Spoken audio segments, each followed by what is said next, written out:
नमस्कार। और कैसे आप लोग? हम लोग प्लेटो का अध्ययन कर रहे हैं और पिछले वीडियो में हम लोगों ने अध्ययन किया। प्लेटो ने कहा था कि व्यक्ति का बृहद रूप राज्य है। और आज हम लोग अध्ययन करेंगे प्लेटो का शिक्षा सिद्धांत। प्लेटो ने कहा कि व्यक्ति का बृहद रूप राज्य है और सिर्फ एक राज्य की ही बात नहीं करता, बल्कि वो चाहता है कि आदर्श देश की प्राप्ति हो, आदर्श राज्य की प्राप्ति हो। प्लेटो जो आदर्श राज्य की प्राप्ति की बात करता है और कहता है उसके लिए दो बातों का होना बड़ा जरूरी है। वो क्या कहता है? पहला ये कहता है कि राज्य द्वारा नियंत्रित और सुनियोजित शिक्षा व्यवस्था होना चाहिए। इसको कंट्रोल करेगी सरकार, कंट्रोल करेगी। और दूसरी बात कहा, साम्यवाद होना चाहिए। जब तक ये दोनों व्यवस्था नहीं होगी तब तक एक आदर्श राज्य का निर्माण नहीं किया जा सकता। और प्लेटो ये भी बताता है कि शारीरिक और मानसिक शिक्षा के माध्यम से तीन वर्ग बनाए जाएंगे देश में। एक शासक वर्ग का निर्माण करेगा, शासक वर्ग। दूसरा सैनिक वर्ग का निर्माण होगा और तीसरा उत्पादक वर्ग का निर्माण होगा।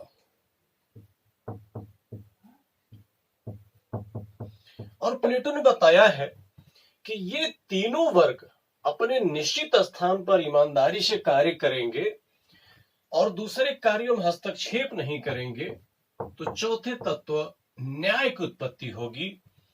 और यही कहता है जब चारों तत्व मिल जाएंगे तो राज्य का निर्माण करेंगे और वहां पर जब साम्यवाद स्थापित किया जाएगा तो एक आदर्श राज्य का निर्माण होगा, एक आदर्श देश की स्थापना होगी। इस प्रकार से तो सबसे पहले हम लोग समझते हैं शिक्षा व्यवस्था क्या बताता है, फिर उसके बाद हम लोग अगले वीडियो में समझेंगे साम्यवाद क्या होता है। तो सबसे पहले हम लोग देखते हैं प्लेटो की जो शिक्षा योजना है वो क्या है। प्लेटो ने अपनी शिक्षा योजना को दो भाग में बांटता है। पहले को प्राथमिक शिक्षा और दूसरे को उच्च शिक्षा में बांटता है।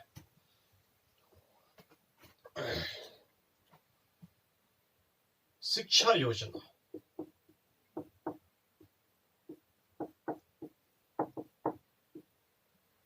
पहला है प्राथमिक शिक्षा,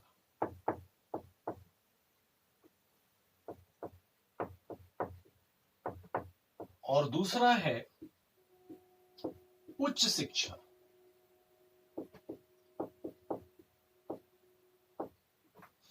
प्राथमिक शिक्षा कहता है प्लेटो सभी को दिया जाएगा और उच्च शिक्षा सबको नहीं दिया जाएगा। प्राथमिक शिक्षा ये सभी के लिए होगी और ये चलेगी 6 वर्ष से लेकर के 20 वर्ष तक। प्लेटो इसमें कहता है जो अध्ययन का कार्य कराया जाएगा उसमें संगीत और व्यायाम ये उसके विषय रखे जाएंगे। यहां पर व्यायाम का तो बहुत व्यापक है, ये दंड वैसक नहीं है, बहुत व्यापक अवधारणा है। इसमें सभी तरीके से एक्सरसाइज कराया जाएगा, मानसिक हो शारीरिक हो। अब जैसे देखिए 6 वर्ष से 20 वर्ष तक प्राथमिक शिक्षा की बात करता है, 6 से 20 की बात किया तो 6 से लेके 18 तक ये सामान्य शिक्षा चलेगी संगीत और व्यायाम की। फिर वो कहता है कि 18 वर्ष से लेके 20 वर्ष तक तीन बातों का विशेष ध्यान रखा जाएगा। वो तीन बातें कौन सी हैं उसमें देखेंगे।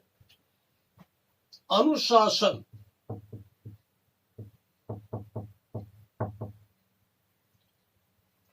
साहस और फिर आत्मनियंत्रण। आत्मनियंत्रण ये कहता है विशेष ध्यान रखा जाएगा खास करके इस अवस्था में। और इतना कुछ पढ़ाने के बाद प्लेटो कहता है कि फिर परीक्षा लिया जाएगा और ये परीक्षा शारीरिक और मानसिक चलेगी। और इसमें निश्चित रूप से कुछ लोग पास होंगे और कुछ लोग फेल हो जाएंगे। कहता है जो लोग पास होंगे उनको उच्च शिक्षा दिया जाएगा। यहां पर जो लिखा हुआ है सबको उच्च शिक्षा नहीं मिलेगी, जो इसमें पास होगा उसी को उच्च शिक्षा दिया जाएगा। फिर कहता है जो फेल होंगे, चूंकि इनकी परीक्षा शारीरिक और मानसिक दोनों होगी, जब फेल होंगे तो यहां 3 वर्ग बनेंगे। इसमें सैनिक वर्ग और दूसरा बनेगा उत्पादक वर्ग। और हम लोगों ने अभी भी देखा है कि प्लेटो परीक्षा के माध्यम से, शारीरिक और मानसिक परीक्षा के माध्यम से 3 वर्ग का निर्माण करता है, शासक वर्ग, सैनिक वर्ग, उत्पादक वर्ग। तो यहां से 2 वर्ग का निर्माण हो गया, सैनिक वर्ग और उत्पादक वर्ग। अब उसके बाद जो पास हो गए हैं इसका हम लोग अध्ययन करेंगे, इनको उच्च शिक्षा दिया जाएगा। तो किस प्रकार से उच्च शिक्षा देने की बात करता है इसको हम लोग देखते हैं।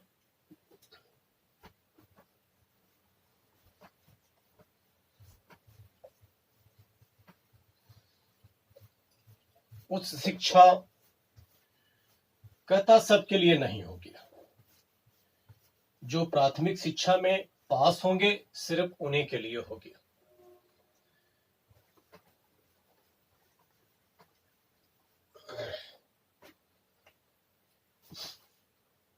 उच्च शिक्षा ये कई स्टेप में चलेगी। उच्च शिक्षा सबसे पहले वो चलाता है 20 वर्ष से लेकर के 30 वर्ष तक। हम लोग जानते हैं 20 वर्ष में परीक्षा हुआ था प्राथमिक शिक्षा में, जो पास हुए वही उच्च शिक्षा लेंगे।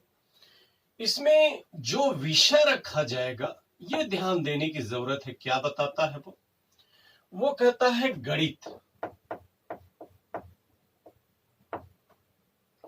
दर्शन, नीति शास्त्र,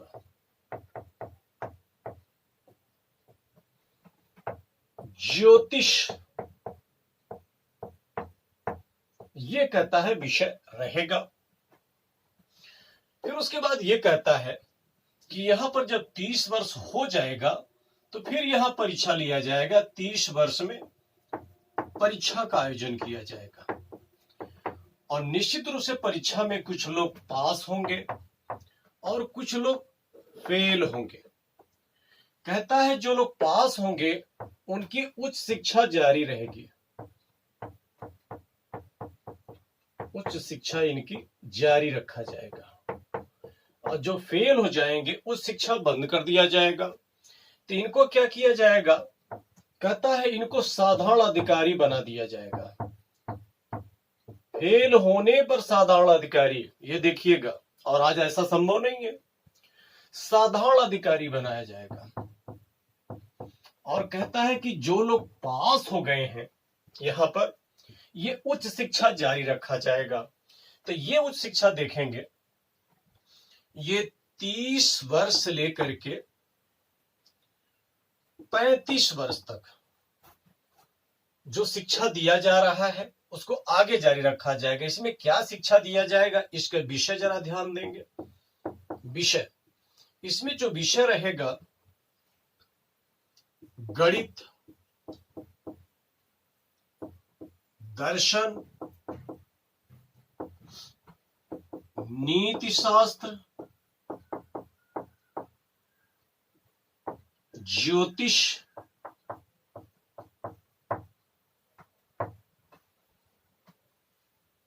द्वंद्व, न्याय, तर्क, कहता है ये विषय रखे जाएंगे।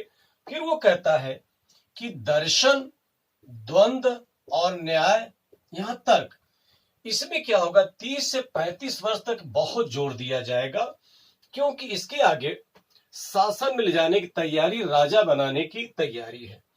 फिर कहता है कि यहां पर 35 वर्ष पर परीक्षा का आयोजन किया जाएगा। परीक्षा का आयोजन किया जाएगा और कहता है कि यह परीक्षा के बाद जो फेल हो जाएंगे वह बड़े अधिकारी बनेंगे, और जो पास हो जाएंगे, जैसे मान लीजिए यहाँ पास भी हुए, इसमें फेल भी हुए, तो कहता है कि जो फेल हो जाएंगे उनको भी अधिकारी बनाया जाएगा, और ये अधिकारी इससे बड़े अधिकारी होंगे। जो पास होंगे यहां से, कहता है इनका अध्ययन अभी जारी रखा जाएगा। कैसे जारी रखा जाएगा? प्लेटो कहता है कि 35 वर्ष तक जो शिक्षा दी गई है, अभी वो शिक्षा केवल सैद्धांतिक है, केवल वो किताबी है, अभी उनके पास व्यवहारिक ज्ञान नहीं है। जैसे मान लीजिए कोई व्यक्ति साइकिल चलाना है, पढ़ लिया, केवल प्लेन चलाना है, केवल पढ़ लिया, बाइक चलाना है, केवल किताब में पढ़ लिया, 4 व्हीलर चलाना है, केवल किताब में पढ़ लिया, क्योंकि वास्तव में कभी नहीं चलाया, कोई प्रैक्टिकली नहीं चलाया है, तो वो नहीं चला पाएगा। प्लेन उड़ाएगा, वो गिरा देगा, पहली बात उड़ा ही नहीं पाएगा, कहीं लड़ा उड़ा देगा। तो इस तरीके से प्लेटो कहता है कि अभी राजा बनने लायक नहीं है व्यक्ति। अब क्यों? क्योंकि इसके पास अभी व्यवहारिक ज्ञान नहीं है। तो प्लेटो कहता है कि 35 वर्ष से लेकर के 50 वर्ष तक, यानी ये हो जाता है 15 वर्ष तक, इसके पास दिया जाएगा कौन सा ज्ञान? व्यवहारिक ज्ञान दिया जाएगा। इसको व्यवहारिक ज्ञान लेना होगा, और जब व्यवहारिक ज्ञान ले लेगा तब जाकर के ये राजा बनने लायक हो सकता, हो ही जाएगा नहीं, ये हो सकता है ये राजा बनने लायक। और जब ये राजा बनेगा तो इस राजा कहता है ये दार्शनिक राजा होगा। दार्शनिक राजा, दार्शनिक राजा क्यों कहता है? दर्शन इसमें जुड़ गया। दर्शन का अर्थ क्या होता है? तर्क पूर्वक निष्पक्ष व्याख्या। इसीलिए देखेंगे जितनी डिग्रियां मिलती है शिक्षा जगत में, अक्सर पीएचडी की, तो उसमें देखें डॉक्टर ऑफ फिलॉसफी, फिलॉसफी का अर्थ होता है दर्शन, दर्शन का अर्थ होता है तर्क पूर्वक निष्पक्ष व्याख्या। ये पक्षपात नहीं करता है, तो ये राजा पक्षपात नहीं करेगा, और इसलिए इस राजा के पास सरकार की तीनों शक्तियां होंगी, यानी विधायिका, कानून कौन बनाएगा? राजा, और कार्यपालिका, कार्य का आदेश कौन देगा? वही राजा देगा, और फैसला कौन सुनाएगा? यानी न्यायपालिका, ये भी इसके अधीन ही शक्ति रहेगी। तो विधायिका, कार्यपालिका, न्यायपालिका, समस्त शक्ति का स्रोत ये राजा होगा। लेकिन ये केवल राजा नहीं है, ये दार्शनिक राजा है। कहता है इस प्रकार से निर्माण होगा। ये जो दार्शनिक राजा रहेगा तब जाकर के ये बढ़िया निर्णय ले सकेगा, एक आदर्श राज्य का निर्माण होगा। इस प्रकार ये कहता है अगर बहुत अच्छा राजा मिल जाए तो कानून वो अच्छा बनाएगा और कार्य भी अच्छा करेगा, फैसला भी अच्छा करेगा, कि उसके लिए विरोध की कोई जगह नहीं होगी। इस प्रकार से कंसेप्ट प्लेटो ने दिया है। तो यहां पर देखेंगे प्लेटो की शिक्षा जो ना इस प्रकार से बताता है एक आदर्श राज्य की प्राप्ति के लिए। तो 2 स्टेप में बांटा है, इसको आप देख लेंगे। ठीक है, आगे हम लोग देखेंगे कि आदर्श राज्य की प्राप्ति के लिए 2 बातें बताया, राज्य द्वारा नियंत्रित सुनियोजित शिक्षा व्यवस्था, और दूसरा बतलाया साम्यवाद। अगले वीडियो में हम लोग देखेंगे प्लेटो का साम्यवाद। ठीक है, धन्यवाद।